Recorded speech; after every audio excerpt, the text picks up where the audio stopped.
Welcome to ई शिक्षा bye Brajesh. तो साथियों, आज हम झारखंड के पंचायती राज्य के बारे में जानेंगे।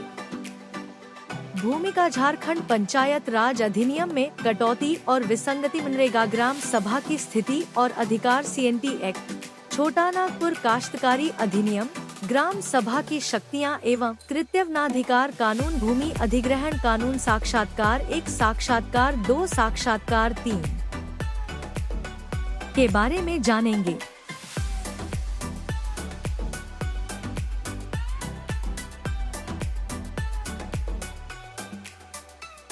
भूमिका। देश की आजादी के बाद पूरे भारत में पंचायती राज प्रणाली लागू थी। देश के 5वीं अनुसूची वाले आदिवासी इलाकों में थी वही सामान्य कानून ही लागू थी, जिससे उनकी विशिष्ट सामाजिक, सांस्कृतिक, आर्थिक, धार्मिक और राजनीतिक व्यवस्था लुप्तप्राय होने की स्थिति में पहुंच गई थी। उनकी यही विशिष्ट पहचान को बचाने हेतु संविधान में 79वां संशोधन किया गया। यह संविधान का 73वां संशोधन अधिनियम 1992 पंचायतों को स्वशासी संस्था के रूप में काम करने में सक्षम बनाने के लिए कुछ शक्तियां और अधिकार देता है। इसी के आलोक में आदिवासी बहुल इलाकों में पंचायती राज के विस्तार पर अध्ययन करने के लिए एक संसदीय समिति बनाई गई, जिसे भूरिया समिति कहा जाता है, जिसने 17 जनवरी 1995 को अपनी रिपोर्ट प्रस्तुत की। भूरिया समिति की सिफारिश के बाद संसद ने पंचायत अनुसूचित क्षेत्रों में विस्तार अधिनियम 1996 को अनुसूचित क्षेत्रों के लिए पारित किया। झारखंड राज्य का 259 प्रखंडों में से 134 प्रखंड 5वीं अनुसूची क्षेत्र के अंतर्गत आते हैं। झारखंड राज्य में झारखंड पंचायत राज विधेयक 2001 30 मार्च 2001 को विधानसभा में पारित हो गया और अब यह कानून बन गया है। इस कानून के तहत अब राज्य में पंचायत चुनाव होंगे। अनुसूचित क्षेत्रों और गैर अनुसूचित क्षेत्रों में अलग अलग कानून होंगे और अलग अलग तरीके से पंचायती राज चलेगा।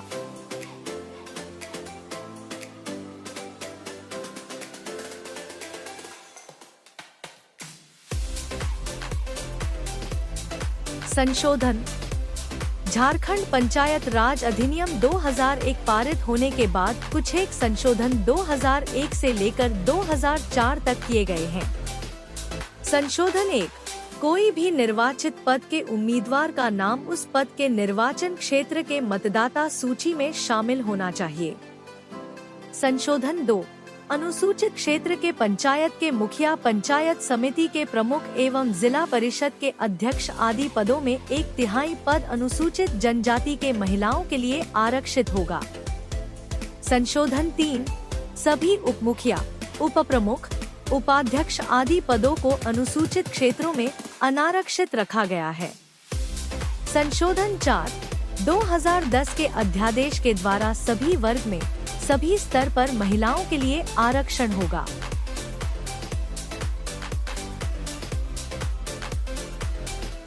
ग्राम स्वराज अभियान। झारखंड ने पेशा की वर्तमान हालत को जानने समझने के लिए एक अध्ययन किया। यह अध्ययन झारखंड के 30 गांवों में नमूने के तौर पर किया गया, जिसमें रांची के 20, खूंटी के 2, लोहरदगा के 2, गोड्डा के 2, दुमका के 2 और पश्चिम सिंहभूम के 2 गांव शामिल हैं।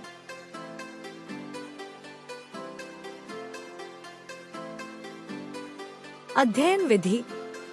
इस अध्ययन को करने के लिए पश्चिम सिंहभूम से जयसिंह पुर्ती, खूंटी से विनोद अहीर, लोहरदगा से सुशीला कुमारी, गोड्डा से स्टानिस मुर्मू, दुमका से दीनानाथ शाह और रांची से दशरथ बेदिया, माया बेदिया, कुआंगी रोपन टोप्पो, मालती देवी, बालेश्वर मुंडा, परमेश्वर भोक्ता और फागू राम मुंडा 12 रिसर्च फेलोज का चयन किया गया।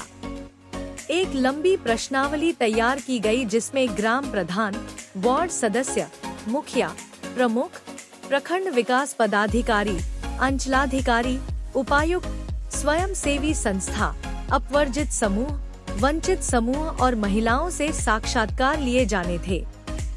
इस फॉर्मेट पर समझ बनाने के लिए उन्हीं चुनिंदे 12 रिसर्च फेलोज को रांची बुलाया गया और कार्यशाला के माध्यम से जानकारी दी गई।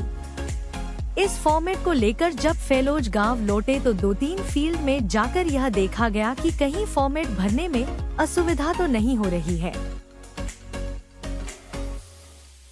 सभी फेलोज ने जब अपने फॉर्म्स भरकर जमा किए तब उसका आंकड़े का विश्लेषण किया गया। 22 सितंबर 2012 को रांची में एक राज्य स्तरीय सेमिनार कर उसके प्रतिफल को रखा गया। सेमिनार में वनाधिकार कानून, मनरेगा कानून, भोजन के अधिकार और पेशा कानून पर गहन चर्चा की गई। अध्ययन से यह पता करना था कि पेशा के प्रावधानों के अनुरूप ग्राम सभाओं का गठन किया जा रहा है अथवा नहीं। 30 गांवों के अध्ययन से पता चला है कि 28 राजस्व गांवों में ग्राम सभा का गठन किया गया है, जबकि 2 टोले में ग्राम सभा गठन की प्रक्रिया शुरू की गई है। पेशा में प्रावधान है कि सिर्फ राजस्व गांव ही नहीं बल्कि हर टोला में ग्राम सभा का गठन किया जा सकता है।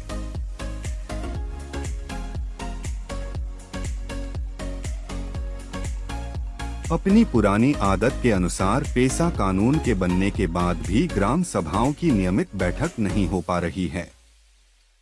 इस अध्ययन से यह मालूम पड़ता है कि सिर्फ 6 गांवों में ग्राम सभा की मासिक बैठक होती है। 2 गांवों में सरकारी आदेश के बाद बैठक का आयोजन किया जाता है।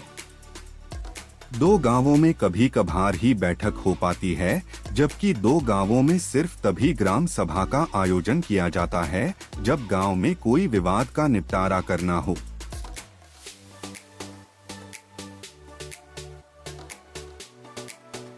झारखंड के आदिवासी अंचलों में समुदाय के मुखिया का चुनाव परंपरागत तरीके से किया जाता रहा है।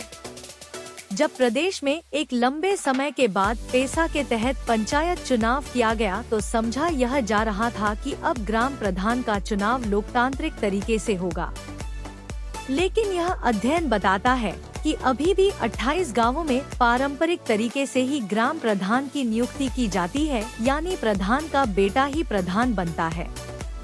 सिर्फ 2 गांवों में ही बहुमत के आधार पर ग्राम प्रधान का चुनाव किया जाता है।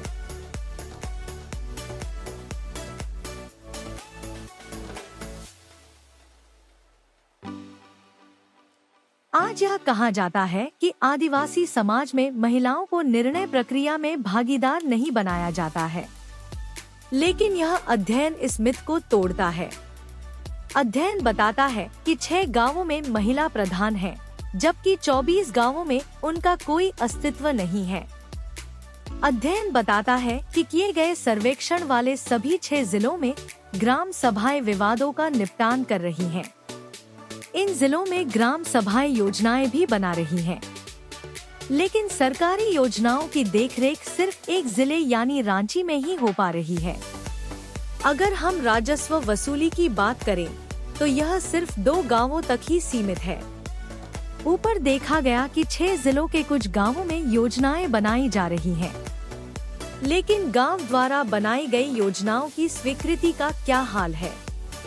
अध्ययन द्वारा इसका जब पता लगाया गया तो पाया गया कि 30 में से 26 गांवों के चुनिंदे व्यक्तियों ने कहा, सिर्फ 4 गांवों के व्यक्तियों ने कहा कि ग्राम सभा द्वारा बनाई गई योजनाओं की स्वीकृति मिलती है।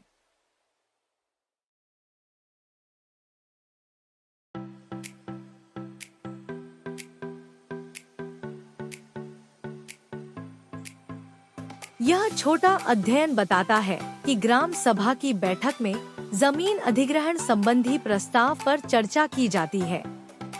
26 ग्राम सभाओं के सदस्यों ने कहा कि अगर किसी कंपनी या सरकार को किसी तरह की आवश्यकता होती है तो वैसे प्रस्ताव पर ग्राम सभा में विचार किया जाता है। 2 ग्राम सभाओं के लोगों ने सिर्फ यह कहा कि उनके ग्राम सभा में भू अधिग्रहण प्रस्ताव पर विमर्श नहीं किया जाता है।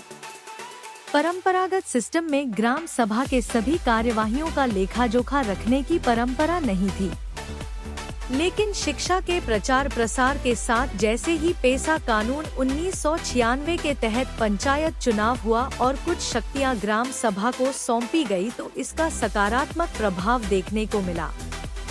इस अध्ययन के मुताबिक 30 में से 28 गांवों के ग्राम सभाओं ने अपने गांवों में रिकॉर्ड रखना शुरू कर दिया था। सिर्फ 2 ही ऐसे गांव मिले जहां के लोगों ने यह कहा कि उनके गांव में आज भी रजिस्टर नहीं रखे जाते हैं।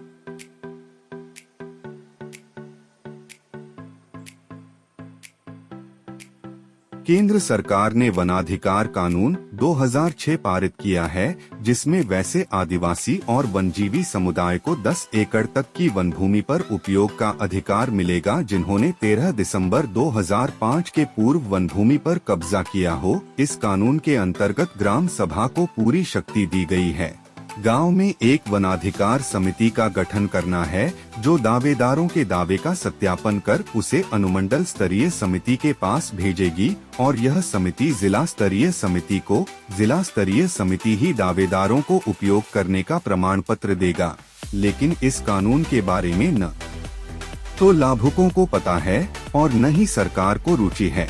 यह अध्ययन भी यही बताता है कि 30 गांव में से 15 गांव के लोग ही वनाधिकार कानून के मामले में भागीदारी करते हैं।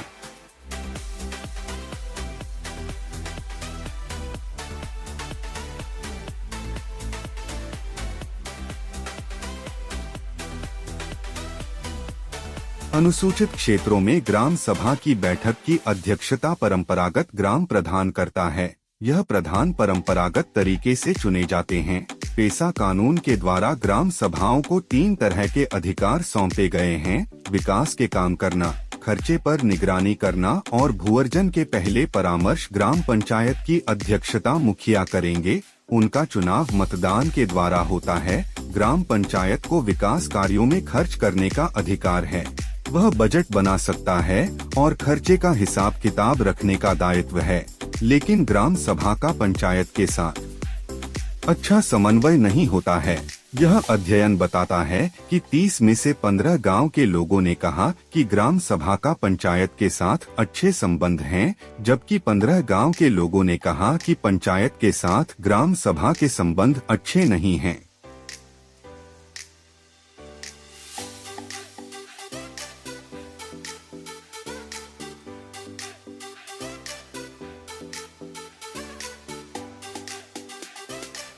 परंपरागत तरीके से जब किसी विवाद के निपटारे के लिए गांव में बैठक होती थी तो ग्राम प्रधान के अलावे कुछ चुनिंदे पंच वगैरह ही उसमें शामिल होते थे।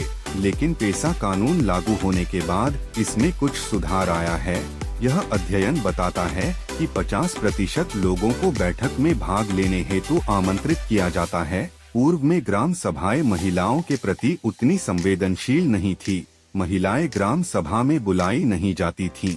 वहाँ कभी भी पुनर्वास में मिलने वाली नौकरी, लड़कियों के देने, पैतृक संपत्ति पर अधिकार देने आदि मुद्दे पर कभी भी विचार नहीं किया जाता था। इस अध्ययन से पता चलता है कि 30 में से 8 गांव की ग्राम सभाएं संवेदनशील हैं, जबकि 2 ग्राम सभाएं एकदम ही संवेदनहीन हैं। पंचायत चुनाव के बाद ग्राम सभाओं को खुद ही गांव के विकास के लिए योजना बनानी थी, उसका कार्यान्वयन करना था, योजना की देखरेख करनी थी, लेकिन ऐसा नहीं हो सका। यह अध्ययन बताता है कि किए गए 6 जिलों में ग्राम सभाएं ग्राम विकास योजनाएं बनाती हैं, लेकिन उसका कार्यान्वयन सिर्फ एक जिले में होती है। यही हाल योजना की देखरेख का है।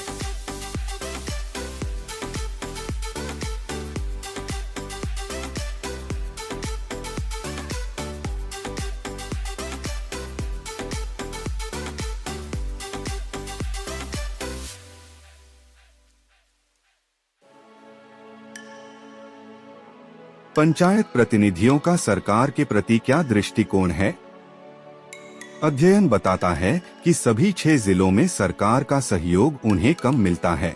अध्ययन के सभी इलाकों में पंचायत प्रतिनिधियों का ग्राम सभा के बारे में कम जानकारी है। उसी तरह सरकारी अधिकारियों की भी पंचायत के बारे में कम ज्ञान है। सभी 6 जिलों में योजनाओं का कार्यान्वयन ग्राम सभाएं कर रही हैं, लेकिन सिर्फ एक जिला में ही पंचायत ग्राम सभा के प्रति जिम्मेवार पाया गया। यह पेसा कानून आदिवासियों के लिए बनाया गया है। हालांकि उनके साथ दूसरे समुदाय के लोग भी निवास करते हैं। इस अध्ययन में इन्हीं लोगों से पूछा गया कि कितने ग्राम सभाएं प्रभावी हैं, 28 गांवों के अपवर्जित समूह के लोगों ने कहा कि यहां ग्राम सभा प्रभावी हैं। 2 गांव के लोगों ने कहा कि यहां की ग्राम सभाएं निष्प्रभावी हैं। 12 ग्राम सभा के लोगों ने कहा कि यहां वंचित समूह की ग्राम सभा में अच्छी भागीदारी है, जबकि 18 गांव के लोगों ने कहा कि ग्राम सभा में वंचित समूहों की औसत भागीदारी होती है। 8 ग्राम सभा के अपवर्जित समूह के सदस्यों से कहा निर्णय प्रक्रिया में उनकी अच्छी भागीदारी है, जबकि 22 ग्राम सभाओं के लोगों ने कहा कि निर्णय प्रक्रिया में उनकी औसत भागीदारी हो रही है।